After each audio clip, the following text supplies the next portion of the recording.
السلام علیکم دوستوں، ہم پڑھ رہے ہیں سمیرہ حمید کا ناول طواف عشق۔ تو چلیے آئیے شروع کرتے ہیں، آج اس کی لاسٹ ایپیسوڈ ہے۔ جنت نے طوائف کے بعد پہلی بار اپنے لیے فرشتہ سنا تھا۔ اس نے پہلی بار زمین کے کسی انسان سے اپنے لیے آسمانی لفظ سنا تھا۔ درویش کے بعد وہ پہلا انسان تھا جو اس کی حقیقت جان لینے پر بھی اس سے نفرت یا ناپسندیدگی سے مخاطب نہیں ہوا تھا۔ تو کیا جو لوگ تکلیف سہتے ان کے دل کو شادہ ہو جاتے ہیں؟ جو خود کانٹوں کے بستر پر ہوتے ہیں وہ دوسروں کو کانٹوں کے چبھ جانے سے بھی تکلیف میں آ جاتے ہیں۔ اس کے آنسو ایک دم سے تھم گئے، اس کا دل کا بوجھ دھل گیا۔ میرا سارا اسباب تو لینے والوں نے لے لیا، اب میری کل متاع میری بیماری ہے اور تم کل متاع۔ وہ کس مول پر بکی تھی؟ اب وہ کہتا تھا متاع، وہ کہتا تھا فرشتہ، وہ کہتا تھا کیا کمال کہتا تھا۔ اگر میں تمہیں چھوڑ کر چلی جاؤں تو تم کیا کرو گے؟ وہ جاننا چاہتی تھی جو اسے فرشتہ کہہ رہا ہے وہ خود کس درجے کا فرشتہ ہے۔ کرنے والا کرے گا جنت، بھلا انسان بھی کچھ کر سکا ہے؟ پہلے بھی تو میں نے کچھ نہیں کیا۔ دنیا جہاں کی تکلیفیں ایک طرف تھیں اور لاچاری ایک طرف، اگر وہ اس کے زخم بھی نہیں دھو سکتی تو دنیا کی تندرست اور لاچار ترین انسان تھی۔ بے بس وہ نہیں جو بستر پر ہے، معذور ہے۔ بے بس وہ ہے جو اپنے اندر انسانیت نہیں جگا پایا۔ وہ انسان ہو کر انسانیت نہ دکھا سکتی تو پھر صاحب لبیک نہ رہتی۔ صاحب قصوہ، والدہ قصوہ آمنہ، وہ اتنا بڑا محل نما گھر تھا کہ اسے محسوس ہوتا تھا کہ ساری دنیا اس گھر میں سما گئی تھی۔ ملازم بھاگتے پھرتے تھے پھر بھی اس محل کے کام ختم نہیں ہوتے تھے۔ وہ باغ کے کونے میں قصوہ کو لے کر بیٹھ جاتی، وہاں اسے کھلاتی نہلاتی، پھر سبز گھاس پر سلا دیا کرتی۔ قصوہ کی نانی کا نکاح اپنی عمر سے 20-22 سال چھوٹے معمولی حیثیت کے لڑکے سے ہوا تھا۔ وہ ایک بار پہلے بیوہ ہو چکی تھی، بے اولادی کی مہر بھی ساتھ میں تھی۔ کوئی نکاح کرنے کے لیے راضی نہیں ہوتا تھا، جو ہوتے تھے وہ والد کی دولت کے لیے ہوتے تھے۔ والد نے مرنے سے پہلے تھوڑی بہت شرافت دے کر نواز سے نکاح پڑھایا تھا۔ دولت ملنے کے بعد شرافت خباثت میں بدل گئی۔ بیٹی کبرا ہوئی تو بے اولادی کی مہر زائل ہو گئی، لیکن بیٹوں کی خواہش میں اس نے 3 اور شادیاں کر لیں۔ گھر میں انہی تینوں بیویوں اور اولادوں کا ہجوم تھا۔ قصوہ، ضعیفہ، جنت، انہیں اس محل میں کوئی بھی پسند نہیں کرتا تھا، لیکن وہ محل ضعیفہ کا تھا، انہیں وہاں برداشت کرنا مجبوری تھا۔ ضعیفہ مرتی بھی نہیں تھی، جوانی میں آنکھوں میں خرابی ہوئی تھی، عمر بڑھنے کے ساتھ ساتھ بیماری بڑھتی گئی، پھر آنکھوں کا نور بالکل ہی بجھ کر رہ گیا، لیکن اس کی زندگی کا چراغ نہیں بجھ رہا تھا۔ قصوہ کے والد بھی دوسری شادی کر چکے تھے، بیوی کو زمین میں دفنا کر بیٹی کو نانی کی گود میں دبا کر فاتحہ پڑھ چکے تھے۔ اتنا بڑا گھر تھا لیکن دانے دانے پر لڑائی ہوتی تھی۔ آمنہ نے اپنا منہ سی لیا تھا، اگر وہ اس گھر سے کام کرواتی تھی تو وہ کر دیا کرتی تھی۔ ضعیفہ نے منع کیا تھا کہ وہ قصوہ کے لیے آئی ہے، گھر کے کاموں کے لیے نہیں، لیکن وہ نرمی سے ضعیفہ کو خاموش کروا دیا کرتی۔ اس کے پاس حق ہی کہاں تھا کہ وہ حقوق اور انصاف کی بات کرتی۔ اس گھر میں دنیا جہاں کی آسائشیں تھیں لیکن بس انسانیت نہیں تھی۔ وہاں سب آقا بنے ہوئے تھے کہ شیطان کے غلام بن گئے۔ ملازموں کو جوتیوں سے مار لیتے تھے، انہیں کئی دن بھوکا رکھتے، کسی پر زیادہ غصہ آتا تو اس پر کوئی نہ کوئی الزام لگا کر نکال دیتے، اور برا یہ طوائفوں کو کہتے ہیں، صرف اس لیے کہ وہ اپنے گناہ کے لقب سے یاد کی جاتی ہیں۔ اور ان کا کیا جو اپنے گناہ چھپا کر شریف بن کر گناہوں کی ادائیگیوں کے سب انداز یاد کر لیتے ہیں۔ وہ ضعیفہ سے کہہ رہی تھی۔ وہ نابینا تھیں لیکن شعور میں بیدار تھیں۔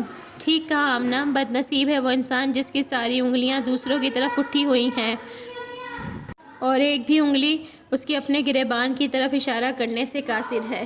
جب تک والد زندہ تھے اس گھر میں رحمت کے فرشتوں کا آنا جانا تھا، اب تو اس گھر سے وحشت ہی ختم نہیں ہوتی۔ میں صلات سے اس وحشت کو دور بھگانے کی کوشش کرتی ہوں، لیکن ایک میری صلات سے وحشتوں کے اندھیرے کیسے کم ہوں گے؟ تکبیر تو سب پر فرض ہے نا، تکبیر فرض ہے اور تعظیم پر دوسرا فرض۔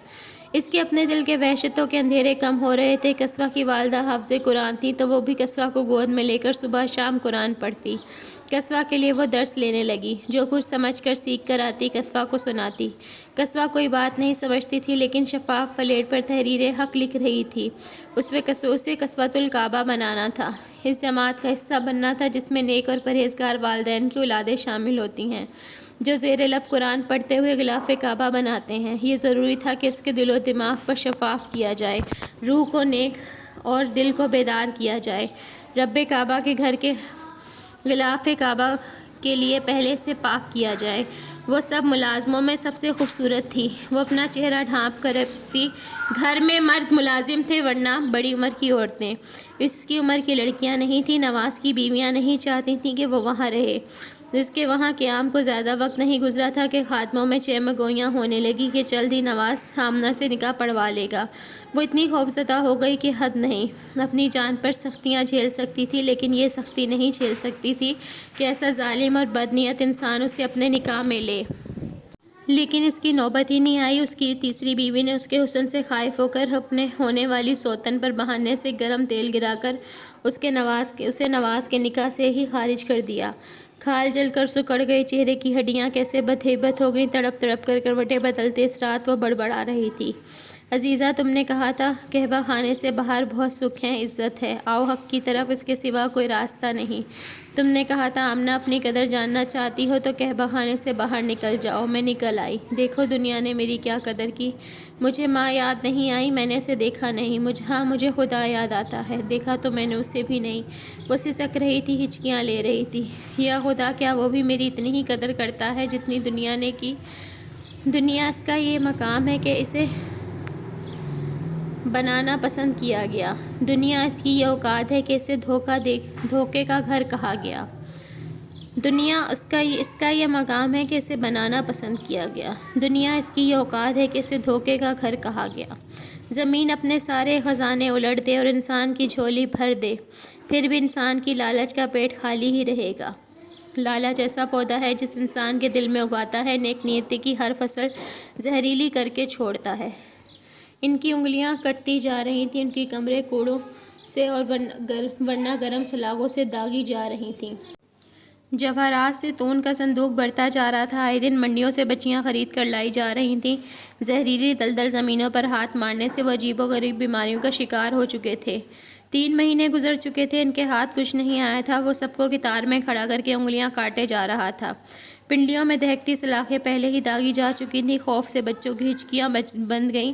کیسے گڑ گڑا کر وہ اس سے رحم مانگ رہی تھیں۔ بے رحمی کا شکار عورتیں چپ تھیں۔ وہ اتنی انگلیاں کٹوا چکی تھیں، اتنا گڑ گڑا چکی تھیں کہ اب سمجھ چکی تھیں کہ گھنے جنگلوں میں آسمانی ہوائیں نہیں چلا کرتیں۔ عزیزہ قطار میں سب سے آخر میں کھڑی تھی۔ وہ چند موتی خون نکالنے میں کامیاب ہو سکی تھی اور اسے بخش دیا گیا تھا، لیکن اس کے علاوہ ایک ایک کو سبق سکھانے کا ارادہ کر لیا گیا تھا۔ بچیاں خون کے آنسو رو رہی تھیں۔ ایک بچی تو بالکل آمنہ جیسی تھی، روتی تھی تو عزیزہ کا دل کھنچتا تھا۔ وہ انہیں اپنے نوالے دیتی رہی تھی، ان کے زخموں پر مرہم لگا لگا کر ماں کی طرح انہیں اپنے سینے سے لگاتی رہی تھی۔ وہ سب کی سب آمنہ تھیں، جنت تھیں، عزیزہ تھیں۔ وہ اپنے دل کے ٹکڑے بازار میں فروخت ہوتے دیکھ چکی تھی۔ وہ کیسے ان کی انگلیاں کٹتے دیکھ لیتی۔ تون میری بات سن، رک جاؤ، میں تمہیں ایک بڑا خزانہ ڈھونڈ کر دوں گی، تم میری آمنہ کو چھوڑ دو۔ بچی کی انگلی حبشی کے ہاتھ میں تھی۔ خوف سے بچی کی چیخوں سے جنگل گونج رہا تھا۔ وہ اپنی جگہ سے لپک کر بچی کے پاس آئی، اس کے ہاتھ پر اپنا ہاتھ رکھ دیا۔ کیا کہا؟ خزانہ؟ تون عزیزہ کی باتوں کو اتنی اہمیت تو دیتا تھا کہ اپنے فیصلوں پر نظر ثانی کیا کرتا۔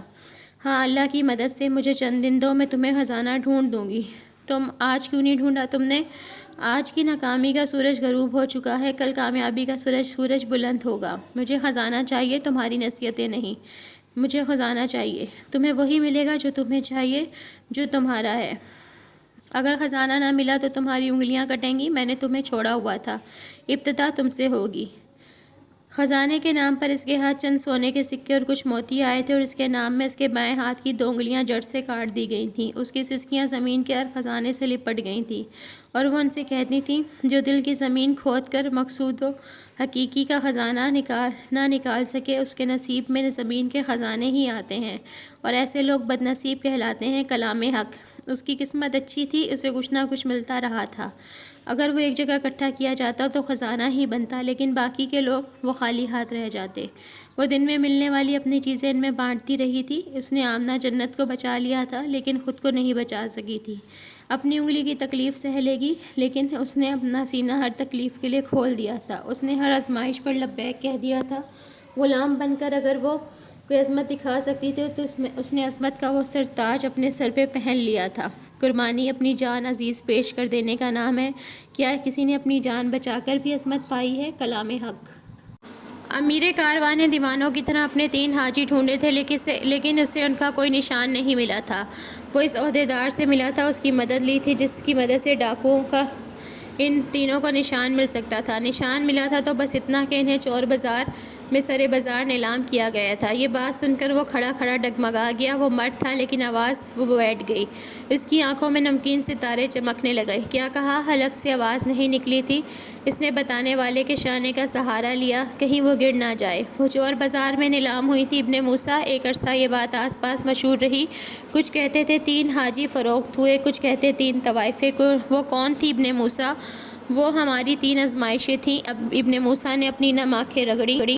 وہ حق تھیں جنہیں ہم نے باطل کیا، اور وہ واپس مصر لوٹ گیا۔ شاید درویش تک کوئی خیر خبر پہنچی ہو۔ عزیزہ ذہین اور تند تھی، شاید کوئی چارہ کرنے میں کامیاب ہوئی ہو۔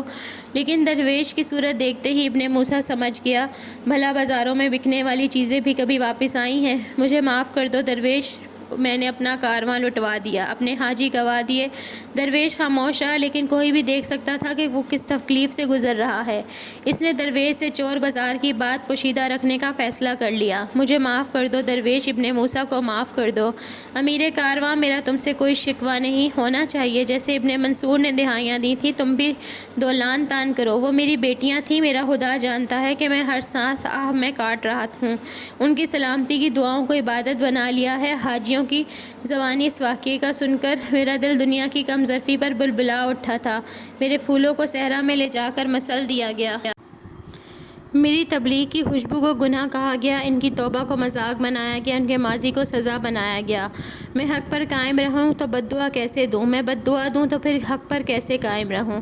ایک باپ اپنی اولاد کے لیے تڑپ رہا تھا، ابن موسیٰ دیکھ سکتا تھا۔ امیر کارواں کو مصر میں حراست میں لے لیا گیا تھا۔ اس کی آمد کا انتظار کیا جا رہا تھا۔ اس کے پیچھے شاہی دستے بھیجے گئے تھے، لیکن وہ سب جل دے چکا تھا۔ ابن منصور نے اس کے کھاتے میں سارے گناہ ڈال کر اسے اس عہدے سے برخاست کروا دیا تھا۔ وہ ہنس دیا تھا۔ اس نے یہ عہدہ رکھ کر اب کرنا بھی کیا تھا؟ جو اس گھر کا طواف کرنے کا ارادہ کرتے ہوں، جس کا طواف عرب و عجم کرتے ہوں، گورے اور کالے کرتے ہوں، نیکوکار اور بھٹکے ہوئے بھی کرتے ہوں، پھر وہ حسب نسب کی بات کرتے ہوں، بھلا عبادتوں میں حسب نسب ہوتے ہیں؟ صرف اس لیے کہ میں نے طوائفوں کا کارواں میں سفر کی اجازت دی، وہ مجلس کے اراکان سے پوچھ رہا تھا۔ نہیں، اس لیے کہ تم نے اصولوں کی بے حرمتی کی۔ اصول؟ کون سے اصول؟ غلاف کعبہ کے ساتھ گستاخ نہیں جائیں گے۔ کیا آستین کا صاحب ابن منصور گستاخ نہیں؟ یہ طوائف نہیں کہلاتا؟ لیکن یہ طوائفوں سے بدتر ہے۔ اس نے آواز کو بلند کر کے کہا۔ اصول ہوتے ہیں ابن موسیٰ، ہم پر ہمارے رب کی حرمت فرض ہے۔ اس گھر کی حرمت سے پہلے اس رب کی ہر حکم کی حرمت ہم پر فرض ہے، ہم سب پر۔ یہ اس کا حکم ہے، عرب و عجم برابر ہیں، کسی کو کسی پر کوئی برتری نہیں۔ یہاں نسل کی نہیں، عمل کی بات ہو رہی ہے۔ نہیں محترم، یہ کلمہ حق، دین حق کی بات ہو رہی ہے۔ مجھے بتا لینے دیں، میں نے اپنے کارواں میں اپنے 3 حاجی لوٹا کر دین کے حق کو سمجھ لیا۔ میں نے اب جانا کہ ہمارے دین کا کلمہ کیا ہے۔ حق حق ہے، حق حق ہے، حق حق ہے۔ دین جب برابری کی بات کرتا ہے تو وہ حق کی بات کرتا ہے، حقوق کی۔ وہ کسی کو یہ حق نہیں دیتا کہ کسی دوسرے سے اس کا جائز حق چھین لیا جائے۔ جو کسی ایک کے حق سے پھر گیا، وہ دین پر کامل کیسے رہا؟ جس نے کسی ایک کا حق چھین لیا، وہ مومن کیسے رہا؟ اس زمین کا ہر انسان اپنے عمل کا ذمہ دار ہے۔ مجھے بتا لینے دیں کہ دین جرت کا نام ہے، حق کو جرت سے بلند کرنے کا نام ہے۔ مجھے قاہرہ سے میدان کارواں سے ہی ان تینوں کو پورے اعزاز سے شامل کرنا چاہیے تھا، پوری جرت سے، چھپانا نہیں چاہیے تھا۔ جو لوگ انہیں اپنے کارواں میں شامل نہیں کرتے، ان کے خلاف جہاد کرنا چاہیے تھا۔ انہیں چھپا کر میں نے گناہ کیا، اس لیے میرا کارواں لٹا، اس لیے میں نے بدو کے جوتے کی نوک سہی، اس لیے میں اس عہد سے خود سبکدوش ہوتا ہوں۔ جس امیر کارواں، امیر جماعت میں کلمہ حق بلند کرنے کی جرت نہ ہو، وہ اس پر حق پر چلنے والے کاروانوں کی امامت بھی جائز نہیں۔ مجلس میں سناٹا چھا گیا۔ اگر مصر نے حق کو تسلیم نہ کیا، حق کو لاگو نہ کیا، تو پھر اس کے ساتھ بھی وہی ہوگا جو میرے کارواں کے ساتھ ہوا۔ حج مدرسہ اس پاک کا، احترام کا، رواداری اور برداشت کا۔ یہ طواف ہے امیر غریب، کالے گورے، مرد عورت، جوان بوڑھے، محرم نامحرم، نسل حسب نسب، ہر امتیاز مٹا کر، انسان ہو کر، بندگان ہو کر، برابر سمجھ کر لبیک کہنے کا۔ کیا سیاہ سفید میں کوئی تفریق ہے؟ ایک کسی رنگ سے نکل کر نہیں بنتا، ایک پر کوئی دوسرا رنگ نہیں چڑھتا، یکتا اور کامل۔ حج کیا ہے؟ کیا یہ برابری نہیں؟ تو پھر مومن اور گناہ گار کیوں نہیں؟ جب احرام جسم کو ڈھانپ لیتا ہے تو کیا خدا کا رحم گناہ کو نہیں ڈھانپ لیتا؟ اللہ تک جانے کے راستوں پر کبھی دروازے نہیں ہوتے، ہر راستہ کھلا ملتا ہے۔ اللہ نے سب کو اپنی طرف آنے کی اجازت دی ہے، پھر یہ اجازت ہم نے کیسے روک لی؟ وقوف کرنا، صحیح کرنا، دین حق کی حد میں رہنا۔ جس نے اپنا نفس قربان نہیں کیا، باطل کی شہرک پر چھری نہیں پھیری، اس نے کچھ قربان نہیں کیا۔ جس نے اپنے اندر کے شیطان کو کنکریاں نہ ماری ہوں، وہ دکھاوے کی کنکریاں مار کر کیا کرے گا؟ تم تقریر اچھی کر لیتے ہو ابن موسیٰ۔ ابن منصور نے جل کر کہا، میں یہ جرأت پا چکا ہوں اور بلند باغ کہتا ہوں، جس میں حق نہیں اس کا حج نہیں، جس میں حق نہیں جسے حق کی سمجھ نہیں۔ استاد محترم اور اس کے کچھ باز اور دوست مصر آ چکے تھے۔ مہینوں یہ مقدمہ چلتا رہا۔ اسے قید خانے بھیجنے کا ابن منصور کا خواب شرمندہ تعبیر نہیں ہوا۔ اسے قید کر دیا جاتا تو بھی اسے پرواہ نہیں تھی۔ پہلے جماعت کے دشمنوں کا سر کچلتے ہیں، کیڑے مکوڑوں کو بچھو بننے کی مہلت نہیں دیتے۔ بچھو کے لیے وہ سارے ثبوت اکٹھے کر کے لایا تھا۔ اس نے کاروان حج میں جاسوسوں کو جگہ دی۔ اتنا سب ہونے پر بھی وہ اس قابل نہیں رہا کہ قاہرہ کی گلیوں سے گزر سکتا۔ وہ اپنا اسباب سمیٹے جا رہا تھا۔ بچے کھیل رہے تھے اور وہ رک کر اس امیر کو دیکھ رہے تھے جس کے بارے میں سال بھر عجیب و غریب باتیں گردش ہو رہی تھیں۔ اسے کل سلام کرنے والے اب اس سے سوال کرنا بھی پسند نہیں کرتے تھے۔ وہ کارواں لٹا بیٹھا تھا، واقعی میں اپنا سب کچھ لٹا بیٹھا تھا۔ وہ سمجھ گیا کہ دنیا کا دوسرا رخ ہے۔ کیا اب بھی تم امیر بننا چاہتے ہو؟ گھر کی طرف جاتے ہوئے کھیل کود میں مصروف بچوں میں سے وہ اس بچے سے پوچھ رہا تھا جس نے اس سے کہا تھا کہ وہ امیر بننا چاہتا ہے۔ بچے نے کچھ دیر سوچا، پھر سر ہلایا۔ میں ابن موسیٰ بننا چاہتا ہوں۔ ابن موسیٰ کیوں؟ سنا ہے آپ ان لوگوں کو کارواں لے گئے تھے جنہیں کوئی پسند نہیں کرتا تھا۔ میں بھی ایسا ہی کروں گا۔ کس لیے؟ والدہ کہتی ہیں جسے ساری دنیا ناپسند کرے اسے پسند کرنے کی نیکی ضرور کرنی چاہیے، جسے ساری دنیا دھتکار دے اسے گلے سے لگانے کا کام ضرور کرنا چاہیے۔ میں بھی یہ کروں گا امیر، میں بالکل آپ جیسا بنوں گا۔ اس نے جھک کر بچے کے گال چوم لیے۔ ہاں بالکل ایسا ہی کرنا، جسے ساری دنیا گالیاں دے، جس پر ساری دنیا تھوک دے، اس کے آنسو پونچھ کر اسے سینے سے لگا کر مخلوق خدا میں برابری کا علم بلند کرنے کا کام ضرور کرنا۔ ہمارے پاس اعتراض کا حق تو ہو سکتا ہے لیکن نفرت کا نہیں۔ کبھی نفرت نہ کرنا، نفرت کی ہر کڑی دل پر بھاری ہے۔ اسباب سمیٹ کر وہ اپنے گھوڑے پر بیٹھ گیا۔ خدا حافظ قاہرہ، میں حق کو واپس نہ لا سکا تو خود بھی واپس نہیں آؤں گا۔ حق کی طرف خوش آمدید امیر کارواں، تم ناکام بھی رہے تو کامیاب ہوگے۔ قاہرہ نے جواب دیا، زندگی کی مشقتیں ختم نہیں ہوتی، انسان کی ہمت بھی تو کم نہیں ہوتی۔ اس کی ہتھیلیاں مراد کے زخم چرا بیٹھی تھیں، ان پر بلبلوں کی طرح زخم ابھر رہے تھے۔ اس نے خود کو اندھیرے میں پایا۔ تیز ہوائیں چل رہی تھیں، کئی دنوں سے بارش ہو رہی تھی۔ وہ ایسے دل دہلانے والے طوفان میں درخت سے تازہ پتے توڑنے کے لیے آئی تھی۔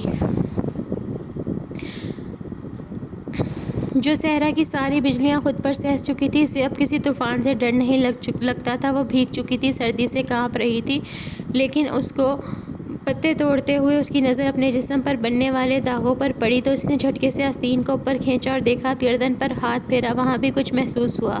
وہ اتنی حواس باختہ ہوئی کہ ہوا کی تیز جھکڑ کے ساتھ کئی قدم دور کھنچتی چلی گئی۔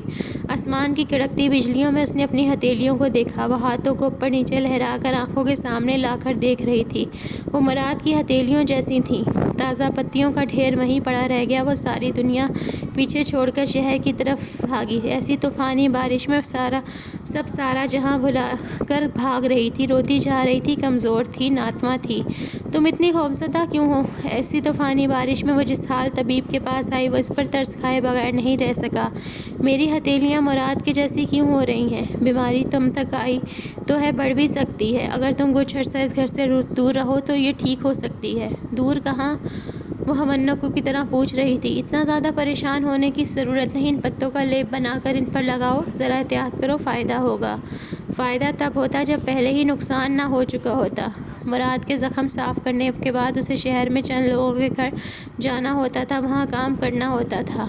اس مشقت سے وہ اپنا اور مراد کا پیٹ پالتی تھی۔ نکاح کے چند دن تک تو ستیلے بھائی کے گھر سے اناج آیا، لیکن اس کے بعد اس کو اپنا گھر چلانے کے لیے محنت کرنی تھی۔ میرا سارا حصہ میرا یہ بھائی ہڑپ کر چکا ہے، دیکھو اس کا دل اتنا تنگ ہے کہ اناج کے چند دانے دینے پر بھی راضی نہیں۔ حقدار کو حق نہ دو، تھوڑا رحم ہی دے دو۔ رحم کی تلاش میں وہ شہر چلی گئی۔ وہ اس کے ستیلے بھائی سے ملی تھی، اس سے ایک چکی لے دے جسے وہ آٹا پیس کر اپنا پیٹ بھر لے گی۔ تمہیں آٹا دے گا کون؟ جس جگہ تم رہتی ہو وہاں سے کوئی ایک تنکا نہیں لے گا۔ اس کی بات ٹھیک تھی، لیکن لہجہ بہت خراب تھا۔ وہ گھر گھر گئی، اسے 3 جگہ کام مل گیا، کہیں باغ کا، کہیں صفائی کا، کہیں چکی پیسنے، کہیں پانی بھرنے کا۔ کنویں سے پانی بھرنے کا کام اس لیے سخت رہتا تھا، وہ پچھواڑے سے کنویں سے پانی بھر کر اندر لانا، پینے کے برتن بھرنا، استعمال کے برتن بھرنا، آرائش کے حوض صاف کرنا، انہیں بھرنا، پھر گھر آ کر مراد کو صاف کرنا، اسے کھانا کھلانا اور خود کھانا۔ میں خدا سے دعا کرتا ہوں وہ میرا بوجھ تم پر سے آسان کر دے۔ وہ جب نوالے بنا کر مراد کے منہ میں دیتی تو بیچارہ اب دیدہ ہو جاتا، ہر بار ہی ہو جاتا تھا۔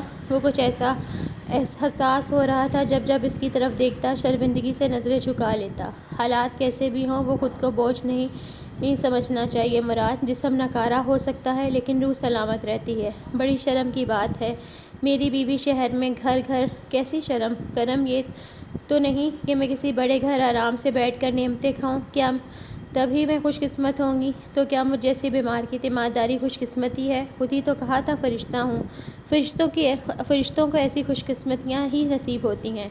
اس کوٹھری میں خدا کی رضا ہے، بتاؤ کیسے ناک کو ڈھانپ لوں؟ اگر میں تمہارے بستر پر ہوتی تو کیا پھر بھی میں اپنی ناک ڈھانپ لیتی؟ تمہارا صبر ستارہ ہے، جنت تمہارا تحمل آفتاب ہے۔ ستارہ جنت نے 3 سال اس کی تیمارداری صبر و تحمل سے کی تھی، اپنے نفس کے میدانوں میں بھاگ دوڑ کر اصلاح کی سعی کی تھی، لیکن اب اپنی ہتھیلیوں پہ بنے زخم دیکھ کر تڑپ اٹھی تھی۔ ایک دم اسے لگا وہ یہ برداشت نہیں کر پائے گی، سب کچھ چھوڑ کر چلی جائے گی۔ وہ واپس آئی تو کونے میں زمین پر بچھے اپنے بستر پر چپ چاپ بیٹھ گئی۔ وہ رو رہی تھی۔ مراد نے بستر سے سر اٹھا کر اس کی طرف دیکھا، وہ بھیگی ہوئی تھی۔ جنت کیا ہوا؟ وہ یہ سوال پوچھتے ہوئے بیچارہ بڑے کرب سے گزرا تھا۔ جنت نے سر اٹھا کر اس کی طرف دیکھا۔ کیا ہوا جنت، میری جنت، بتاؤ، مجھے تمہاری بیماری لگ گئی ہے مراد، مجھے چھوڑ دو جنت، ابھی اسی وقت یہاں سے چلی جاؤ، نکل جاؤ اس سفریت سے، بھاگ جاؤ جنت۔ میرا دوست رہتا ہے شہر میں، شاید کچھ مدد کرے، شاید وہ ایک بیمار کی منت سماجت کی لاج رکھ لے۔ تم قاہرہ واپس چلے جانا، وہ تمہارے لیے انتظام کر دے گا، جاؤ اسے بلاؤ، وہ اور 2 گواہ بھی ساتھ لے آؤ۔ میرے بھائی کو نہ لانا، وہ کر سکتا ہے، میں تمہیں طلاق دے رہا ہوں۔ وہ حیران مراد کی شکل دیکھنے لگی۔ جاؤ جنت، اس قبر میں میرے ساتھ نہ مرنا، میرے ہی بستر پر نہ آ جانا۔ وہ یکٹک اسے دیکھ رہی تھی۔ تم ایسے بیمار ہو، اکیلے اور لاچار، تم کیسے جانے کے لیے کہہ سکتے ہو؟ میں ہی تو کہہ سکتا ہوں، جو میں بھگت رہا ہوں میں نہیں چاہتا کوئی اور بھگتے۔ چلی جاؤ میری جنت، چلی جاؤ، درخواست مان لو، میں نے اپنے سوا دنیا کے ہر انسان سے محبت کی ہے، تم سے سب سے زیادہ کی ہے، اور میں تمہیں ایسی اذیت میں نہیں دیکھ سکتا۔ جنت چلی گئی شہر کے کنارے، پھر اس کے دوست کے گھر کی طرف۔ پہلے مراد نے کسی بھی مدد کے لیے گوارا نہیں کیا تھا کہ وہ اپنے دوست کے پاس اپنی بیوی کو بھیجے، لیکن اب اپنی ساری غیرت ایک طرف رکھ کر اس نے جنت کو بھیج دیا تھا۔ صرف آخری بار کہا تھا کہ آخری بار آ کر مراد سے مل لے۔ وہ اس طرف پیدل چل رہی تھی جہاں جانے کے بعد شاید واپس قاہرہ پہنچ جانے والی تھی۔ بار بار اپنے زخموں کو دیکھ رہی تھی۔ جو توبہ کرے تائب ہو جائے، اس پر دین کا بار زیادہ آ جاتا ہے۔ دیکھو تمہاری طرف شیطان نے اپنا نشانہ باندھ لیا ہے۔ کون؟ کیا چاہیے؟ دروازہ کھل چکا تھا، مراد کے دوست کی بیوی پوچھ رہی تھی۔ کون؟ وہ خود سے پوچھ رہی تھی۔ کون ہوں میں؟ کیا چاہیے مجھے؟ کیا میں حج کے لیے نہیں نکلی تھی؟ روح کی صحیح کے لیے؟ میں لبیک کہنے حج پا لینے کے لیے؟ کیا زندگی، کیا ہر عمل، کیا ہر دکھ، ہر کوشش، ہر سفر یہ عبادت کی کیفیت نہیں؟ نماز کی ادائیگی 5 وقت ہے، لیکن اس کا قیام ہر سانس خیر ہے، حج صاحب حیثیت پر فرض ہے۔ کیا میرا ہر عمل میری حیثیت نہیں؟ کیا میرا احرام، میرا رنگ، میرا روح کا نور نہیں؟ کیا وہ میرے ہی اندر نہیں؟ اندر آ جاؤ، تم شاید مراد کی بیوی ہو۔ دروازہ کھولنے والی کہہ رہی تھی۔ وہ پلٹی اور بھاگتی ہوئی مراد کے پاس واپس آئی۔ اپنی قسم واپس لے لو مراد، میں اپنی لبیک واپس نہیں لے سکتی۔ اس نے درخت سے پتے توڑے، لکڑیاں اکٹھی کیں اور آگ جلا کر مراد اور اس کے لیے دوا بنانے لگی۔ مراد وہ اسے چھوڑ کر چلی جاتی تو پھر دنیا کی ہر نعمت کو خود پر حرام کر لیتی۔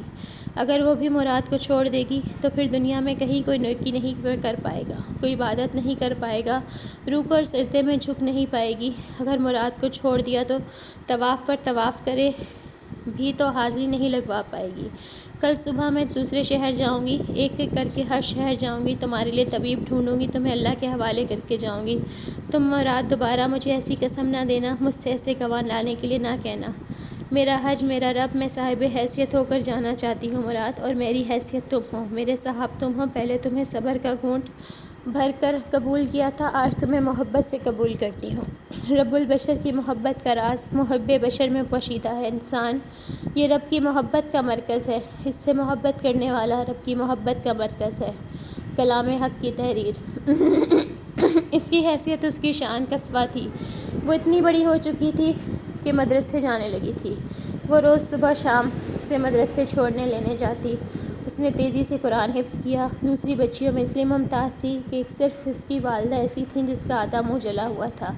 جب والدہ مدرسے آتی تو بچے اسے دیکھ کر سہم جاتے۔ اکثر بچے مذاق بھی اڑاتے کہ اس کی والدہ چڑیل ہیں۔ کیا آپ چڑیل ہیں؟ کسوہ کے دل کو تکلیف پہنچی تھی۔ چڑیل ہونے میں برا کیا ہے کسوہ؟ چڑیلیں بری ہوتی ہیں؟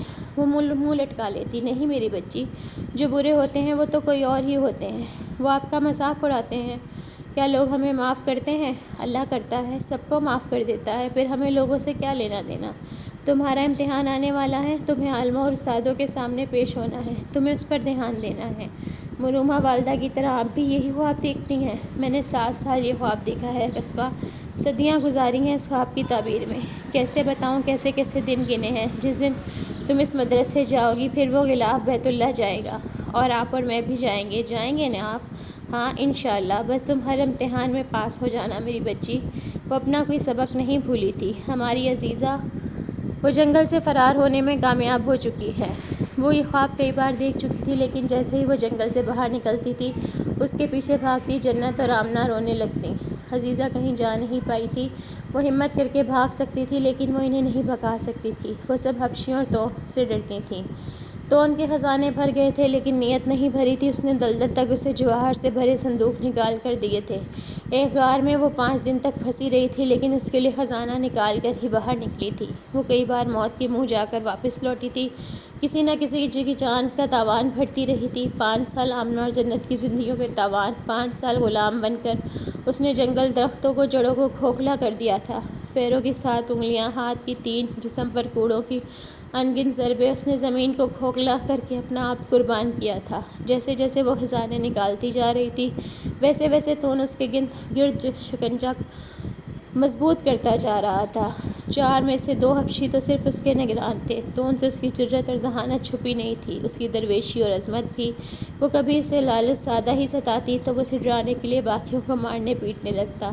ایک خزانہ اس کی روح میں قید تھا، اس کی روشنی سے جہاں منور تھا۔ طون جیسا قمر کل بھی دیکھ سکتا تھا کہ جس عاجز اور درویش کے پیروں میں اس نے زنجیر باندھ رکھی ہے، وہ درویش اسے زمین کے سب خزانے نکال کر دینے والا ہے۔ وہ درویش چپ تھا، اس نے طون کو بد دعا دینے کا ارتکاب نہیں کیا تھا۔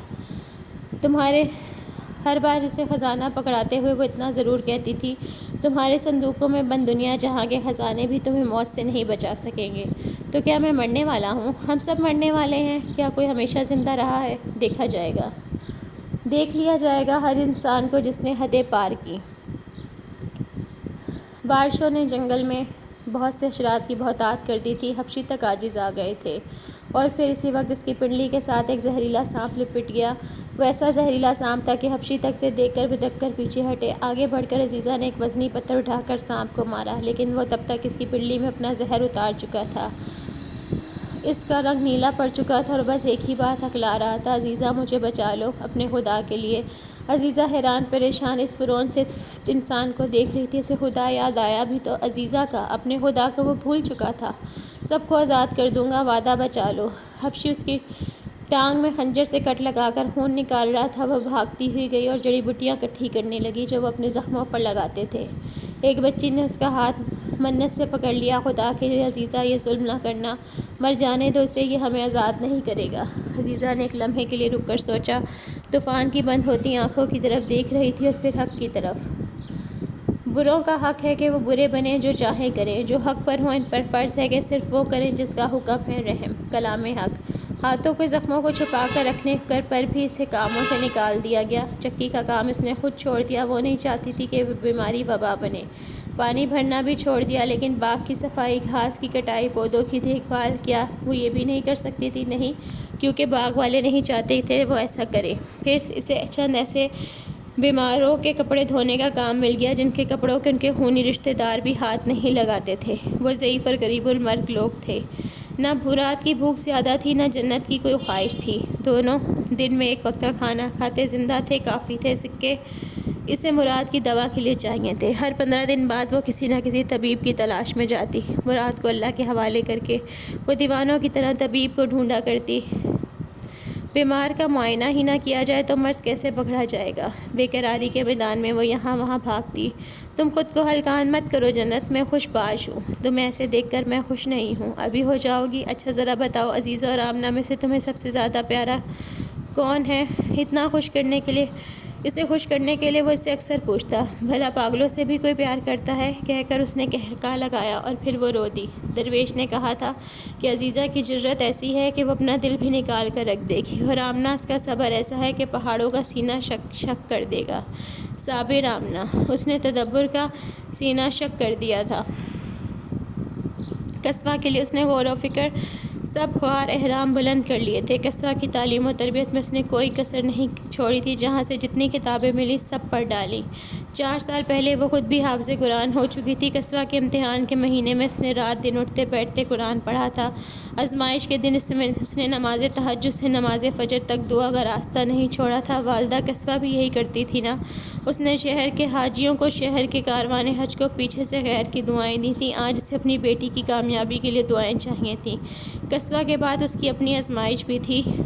بچی کے ساتھ اس کی ماں کا ہونا ضروری تھا۔ ضعیفہ بہت بری ہو چکی تھی۔ قصویٰ کو آمنہ کے حوالے کر کے وہ تارک دنیا ہو چکی تھی۔ گھر بار سب کچھ سوتنوں پر چھوڑ دیا تھا۔ انہوں نے بھی گھر کے 2 کمرے ان 3 لوگوں کے حوالے کر کے باقی سب کچھ سمیٹ لیا تھا۔ ضعیفہ کی عاجزی اور سخاوت آمنہ کی لیاقت، شعور، نیک طبیعت لوگوں میں بہت مقبول تھی۔ اسے قصویٰ کی حیثیت، والدہ کی حیثیت سے جانا جاتا تھا۔ وہ اپنے امتحان میں کامیاب ہو چکی تھی۔ مدرسے کے عالم اور اساتذہ اس سے بہت خوش تھے۔ وہ بہت تلفظ، قرات، الہانی دین پر اس کی معلومات، کسوۃ الکعبہ سے عقیدت، حج کی بنیادی معلومات سے متاثر ہوئے تھے۔ ہر بات قصویٰ کے دل سے نکلتی تھی۔ اس نے کوئی سبق یاد نہیں کیا تھا، ہر سبق سمجھا تھا، جانا تھا، پہچانا تھا۔ اس کے پاس علم تھا، رٹا نہیں۔ پھر والدہ کا امتحان تھا، والدہ بھی تیار تھیں، غور و فکر۔ استاد نے اسے ناکام نہیں ہونے دیا۔ قصویٰ کی طرح اسے بھی تعریفی سند ملی تھی۔ قصویٰ کو غلاف کعبہ کی تیاری کے لیے مدرسے میں داخل کر لیا گیا تھا۔ وہ اتنی خوش تھی کہ خوشی سے کچھ کھا نہیں سکی، رات کو سو نہیں سکی۔ وہ آمنہ اور عزیزہ سے باتیں کرتی رہی۔ جس غلاف کعبہ کو دیکھنے کے لیے ہم تڑپ رہی تھیں، وہ غلاف میری بیٹی بنانے والی ہے۔ اعزازی طور پر ہم کسوۃ الکعبہ کو قریب سے دیکھیں گے۔ ہم کاروان کے ساتھ حج کے لیے بھی جائیں گے۔ تم نے دیکھا عزیزہ، وقت کیسے بدلا؟ دیکھا تم نے میرا مقام اور رتبہ اللہ نے کیسے بدل دیا؟ مقام اور رتبہ حسب اور نسب۔ مخمل کے کپڑے پر لکھا ہوا حسب نسب، والد، والدہ، دادا، دادی، نانا، نازنی۔ قصویٰ کا حسب نسب تیار تھا، وہ دے دیا گیا۔ والدہ مرحومہ کے ساتھ والدہ آمنہ کا نام بھی لکھا گیا۔ آمنہ نے یہ حسب نسب خود استادوں کے سامنے رکھا تھا۔ وہ جانتی ہی نہیں تھی کہ یہ سوال بھی ہوگا۔ والدہ آمنہ کا حسب نسب، میرا حسب نسب۔ سامنے 5 عالم دین بیٹھے تھے۔ آپ نے تربیت کی ہے بچی کی، اس کی حقیقی والدہ تو وفات پا چکی ہیں۔ آمنہ میری بیٹی جیسی ہے۔ بیٹی جیسی کا حسب نسب کہاں ہے؟ خادمہ نے ماں بن کر بالا ہے تو حسب نسب تو ہوگا۔ آمنہ کو تو چپ ہی لگ گئی۔ جس وقت ابن منصور طوائف چلا رہا تھا، اس وقت اس کے دل میں ایسا وبال مچا تھا کہ آمنہ اپنی آزمائش میں کامیاب ہوئی۔ خاتون، آپ کے لیے ایک سوال کتنی بار دہرانا پڑے گا؟ کیا خلاف کعبہ حسب نسب مانگتا ہے؟ سب نے اس حیرت سے اس نابینا عورت کو دیکھا۔ آپ کا احترام جائز ہے، لیکن گستاخی ہم سے بھی نہ کی جائے۔ غصے سے کہا، قصویٰ حافظ قرآن ہے، قابل بچی ہے، آمنہ کا علم اور تدبر کسی سے کم نہیں۔ خاتون، آمنہ آپ اپنا حسب نسب دے رہی ہیں؟ نہیں۔ کیا دینا ضروری ہے کہ قصوہ کو اس کے بغیر؟ والد کا نام، والدہ کا نام، والد کا پیشہ۔ آمنہ کے ہونٹ کانپ رہے تھے، اس کا صابر دل، اس کی انکسار روح بڑی شدت سے رو دینے کو ہو چکی تھی۔ خاتون آمنہ، اس کی طرف سوالیہ دیکھ کر پکارا جا رہا تھا۔ قصوہ نے حیرت سے اپنی ماں کو دیکھا، اب تک وہ ہر سوال کا جواب دیتی آئی تھی، تو اب خاموش کیوں تھی؟ آمنہ نے قصوہ کی طرف دیکھا۔ بتاؤ آمنہ، بتا دو سب کو، بتا دو کہ اس ہونہار حافظ قرآن بچی کی تربیت تم نے کی ہے۔ مجھے تم پر فخر ہے آمنہ، قصوہ کو تم پر فخر ہے، بتا دو۔ آمنہ کی آنکھیں ڈبڈبا گئیں۔ یتیم اور مسکین ہیں آپ، کیا جانتی ہیں ان کے بارے میں؟ کچھ نہیں جانتی، کچھ بھی نہیں، بس اتنا جانتی ہوں ہوش سنبھالا تو خود کو طوائف پایا اور دنیا کو تماش کر، گھر کو کوبہ خانہ اور جسم کو گناہ آلود۔ درویش ملے تو توبہ کی، کوبہ خانہ چھوڑ دیا، پھر حج کے لیے کارواں کے ساتھ شامل ہو گئی۔ اتنا سننا کس نے تھا؟ بس طوائف تک ہی سنا تھا سب نے، بس طوائف۔ ان میں سے کسی ایک کی آواز بلند ہوئی، پیچھے سے بھی، دائیں بائیں سے۔ آمنہ کی سچائی کا ثبوت یہ بچی قصوہ ہے، جس نے مدرسے کے امتحان میں سب سے امتیازی کامیابی حاصل کی۔ نانی دلیلیں دے رہی تھی طوائف کو۔ بھری دنیا، اللہ کی بنائی دنیا میں اتنے انسانوں میں ایک اللہ کے لیے ایک اللہ والی اکیلی رہ گئی۔ تو وہ زندہ بچ گیا تھا، بستر مرض سے وہ دوبارہ ان کے سروں پر آ کر کھڑا ہو گیا تھا۔ انہیں آزاد کرنے سے پہلے اس نے صرف 6 اور مہینے کام لیا تھا، اور جب وہ انہیں آزاد کر رہا تھا تو اتنا کہا تھا، وہ زبان سے پھرا نہیں تھا، اپنی زبان پر قائم بھی نہیں رہا تھا۔ عزیزہ، تمہیں تمہارے رب کی قسم پورے ایمان سے بتاؤ، کیا تم ان لوگوں کو آزاد دیکھنا چاہتی ہو؟ ہاں۔ کیوں؟ تو پھر یہ سب ایک شرط پر آزاد ہوں گے، اور وہ شرط ہو تم۔ میں ان سب کو آزاد کر دوں گا، کبھی کوئی غلام منڈی سے نہیں آئے گا، یہ جنگل کسی دوسرے انسان کی بو نہیں پائے گا۔ اگر تم اللہ کو عاجز ناظر جان کر کہو تو مجھ سے غداری نہیں کرو گی۔ عزیزہ کا سانس رک گیا۔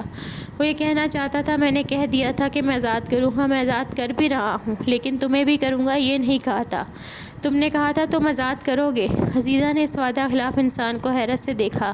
کر تو رہا ہوں، موت سے ڈر کر معافی مانگنے والا زندہ رہنے کے بعد معافی سے مکر رہا تھا۔ فیصلہ تمہارے ہاتھ میں ہے، ایک تمہاری آزادی یا سب کی غلامی؟ تم جواب دو عزیزہ۔ عزیزہ نے ایک لمبی سانس کھینچی۔ ہاں، آزادی اتنی جلدی ممکن نہیں، ہاں، فطرت اتنی جلدی نہیں بدلا کرتی۔ ٹھیک ہے، اس نے کہا، مجھے منظور ہے۔ تم کوئی چالاکی تو نہیں دکھاؤ گی، بھاگو گی تو نہیں؟ اپنی زبان کا عہد دیتی ہو، اپنے رب کے نام سے دیتی ہو، اپنے رب کے نام سے دو۔ سب آزاد ہوئے، وہ غلام ہوئی۔ عزیزہ بنت درویش وہ قربان سرِ عام ہوئی۔ اور تمہیں کیا چاہیے؟ آمنہ عزیزہ سے پوچھ رہی تھی، وہ خواب دیکھ رہی تھی۔ مجھے، عزیزہ نے سوچا، مجھے حق چاہیے، دین حق، جیسے انسان کی پیدائش کا حق ہے، جیسے اس رب کی مرضی حق ہے، پھر ناحق کیا ہے؟ قصوہ کو مدرسے میں جگہ نہ دینا، صرف اس لیے کہ اس کی پرورش کرنے والی ماں کا حسب عالی مرتبہ نہیں تھا۔ انسان سارے پیمانے بنا سکتا ہے، لیکن وہ ایمان کی پیمائش کا پیمانہ نہیں بنا سکتا۔ مجھے معاف کر دو قصوہ، تمہاری ماں کا خواب میری وجہ سے ادھورا رہ گیا۔ قصوہ اور کبریٰ آمنہ کو قصوروار سمجھنے کی گستاخی نہیں کر سکتی تھیں، لیکن آمنہ نے خود کو معاف نہیں کیا۔ 6 سالوں میں وہ پہلی بار پھوٹ پھوٹ کر رونے لگی تھی۔ آپ نے کہا تھا لوگوں کو معاف کر دینا چاہیے، مدرسے کے استادوں کو معاف کر دیں۔ میں نے سب کو معاف کیا، دنیا نے مجھے معاف نہیں کیا۔ آپ نے کہا ہمارا معاملہ اللہ سے ہوتا ہے، ہمیں دنیا والوں سے نہیں لینا دینا۔ کچھ لینا دینا نہیں تھا، پھر بھی وہ روتی رہی تھی۔ بات شک کی تھی، وسوسے کی تھی کہ اللہ نے بھی اسے معاف کیا یا نہیں۔ میں نے کبھی اللہ سے سوال نہیں کیا، کبھی کوئی جواب نہیں مانگا، لیکن ایک سوال کا جواب چاہتی ہوں، اپنی قدر کا۔ آمنہ کی کیا قدر ہے یا رب؟ یا دکھا دے یا بتا دے۔ 3 مہینے وہ یہ سوال رات دن خدا سے کرتی رہی۔ سب جواب نہیں ملتے، سب سوال ادھورے بھی نہیں رہتے۔ بیماری جنت کے شانوں تک پہنچتی تھی، ہر وقت بر وقت علاج سے پھیلنے سے بچ گئی تھی۔ مراد کے لیے جو طبیب ملا تھا، اس کے لیے انہیں شہر چھوڑنا پڑا۔ پھر اس شہر میں تھا ہی کیا، ایک کوٹری، بس۔ اس نے بہت مشقتیں کاٹیں، لیکن مراد کو لے کر شہر سے ہجرت کر کے طبیب کے شہر چلی گئی، اور شہر میں بھی کوٹری نما گھر میں رہنے لگی۔ ہجرت اسے راس آئی تھی، اس شہر میں اسے کرنے کے لیے کام مل گیا، وہ طبیب اور دوا کا خرچ اٹھا سکتی تھی۔ مراد روشنی اور ہوا سہنے لگا، دوا اثر کر رہی تھی۔ جب میں نے پہلی بار تمہیں دیکھا تو میں حیران رہ گیا کہ کوئی اتنا خوبصورت بھی ہو سکتا ہے، اور یہ بات تم مجھے اب بتا رہے ہو اتنے سالوں بعد۔ مجھ جیسے بیمار کے منہ سے بات سن کر تمہیں خوشی ہوتی جنت، تعریف بھی بدبودار ہو جاتی۔ وہ ٹھیک کہہ رہا تھا، وہ سکری اور بدصورت لگا تھا۔ آمنہ، جنت کی جان عزیزہ، عزیزہ وہ ہڈیوں کا بنجر بن چکی تھی، سر کے بال کیسے ہو چکے تھے، بچے دیکھتے تو ہنس دیتے، اس کا مذاق اڑاتے، حسن دلدل ہو چکا تھا، آنکھیں اندھیر ہو چکی تھیں، زمین نے اپنا سینہ سی لیا تھا، وہ اس سے ایک بھی موتی نکال کر دینے کے لیے تیار نہیں تھی۔ پہلے تو تون اسے برداشت کرتا رہا، پھر اسے کوڑے مارے بغیر نہیں رہ سکا۔ چال باز، تم نے اپنے رب کے نام پر عہد لیا تھا کہ تم کوئی چالاکی نہیں کرو گی۔ میں کوئی چالاکی نہیں کر رہی تون، یہ تو زمین ہے جو مجھ سے ناراض ہے۔ مجھے اپنی انگلیاں کاٹنے پر مجبور نہ کرو عزیزہ، میں کمزور نہیں بے بس ہوں۔ میرا زمین آسمان پر کیا بس بھلا، اگر یہ بس آج بھی نہ چلا تو میں تمہاری انگلی کاٹ دوں گا۔ 10 انگلیوں میں سے 3 تو ویسے ہی کاٹی جا چکی ہیں، باقی کتنی بچیں؟ 7۔ وہ 7 لوگ تھے جو اس سے سوال پوچھتے رہے تھے، لیکن اب صرف وہ ایک تھے۔ وہ ایک آخری بار پھر مدرسے آئی تھی۔ وہ اپنے ساتھ اپنی پوری کہانی لائی تھی، لیکن وہ یہ کہانی سنانے والی نہیں تھی۔ اس نے بس ایک بار درخواست کی تھی، آپ سب بھول جائیں کہ قصوہ کی پرورش کس نے کی، میں اسے چھوڑ کر چلی جاؤں گی۔ اس نے ہاتھ میں پکڑا پرچہ، کپڑے کا ٹکڑا، استاد محترم کی بیل پر رکھا کپڑا جو سیاہ تھا۔ جب ہم حج کے لیے نکلی تھیں تو ایک پڑاؤ کے دوران ایک دیوار کی کھوہ میں مجھے یہ رکھا ہوا ملا تھا۔ عزیزہ نے کہا کہ جو جس کی چیز ہوتی ہے وہ اسے ہی ملتی ہے۔ اس نے یہ بھی کہا تھا، ہماری چیزوں کی حفاظت فرشتے ہمارے لیے کرتے ہیں۔ عزیزہ نے اسے کلام حق کا نام دیا تھا۔ ہم نہیں جانتی کہ اس پر کیا لکھا ہے، لیکن اس کا ماننا تھا کہ حج پر جانے والوں کو جو ملتا ہے اس پر ان کا حق ہوتا ہے۔ لیکن بعد میں مجھے یقین ہو گیا کہ یہ غلاف کعبہ کا ٹکڑا ہے۔ پہلے تو ہم سب کو ہی شک تھا، جو کسی درویش بزرگ کا نصیب ہوا تھا، جو انہوں نے اس تحریر پر لکھ کر اسے کھوہ میں اپنے جیسے کسی حاجی کے لیے تحفے کے طور پر رکھ دیا تھا۔ میں نے اپنے آپ کو پہچان لیا، آپ قصوہ کو پہچان لیں، اسے مدرسے میں جگہ دے دیں۔ کہتے کہتے وہ رو دی۔ تم کون ہو آمنہ؟ کلام حق استاد محترم نگران محترم کے ہاتھ میں کانپ رہا تھا۔ وہ کتنے حیران تھے۔ میں نے بتایا تو تھا کہ میں کون ہوں۔ تم جانتی ہو یہ کس کا ہے؟ میں بس یہ جانتی ہوں یہ میرا نہیں ہے۔ کتنی دیر تک وہ سنہٹا میں رہا تھا۔ میں نے مدرسے کے ہر رکن کو سمجھانے کی بہت کوشش کی، آمنہ تمہارے تدبر پر میں بہت حیران تھا، تمہارے شعور نے مجھے حیران کر دیا۔ لیکن وہ 5 تمہارے حسب نسب پر نہیں مانے تھے۔ وہ بار بار کہتے جاتے کہ کعبہ کا غلاف ایک ایسی بچی کے ہاتھ سے نہیں بن سکتا جس کی پرورش طوائف نے کی ہو۔ لیکن قصوہ کا اس میں قصور تو تمہارا بھی نہیں ہے، قصور تو ہمارا ہے، قصور میرا ہے۔ جانتی ہو یہ کلام حق کس کا ہے؟ میرا۔ یہ غلاف اسی مدرسے میں بنا تھا، یہ مجھے تحفے میں دیا گیا تھا۔ میں اس میدان کے کارواں میں بیٹھ کر میں نے یہ تحریر لکھی اور پھر اس تحفے کے طور پر رکھ دیا۔ والد کہا کرتے تھے، مسافر کو اپنے نشان چھوڑتے رہنا چاہیے، قلم کتاب ورنہ اخلاص، جو جس کا ہوگا اسے مل جائے گا۔ یہ تمہیں ہی کیوں ملا آمنہ؟ کیوں؟ والد کہا کرتے تھے، دنیا میں کسی انسان کی کہانی اتفاق سے نہیں لکھی جاتی۔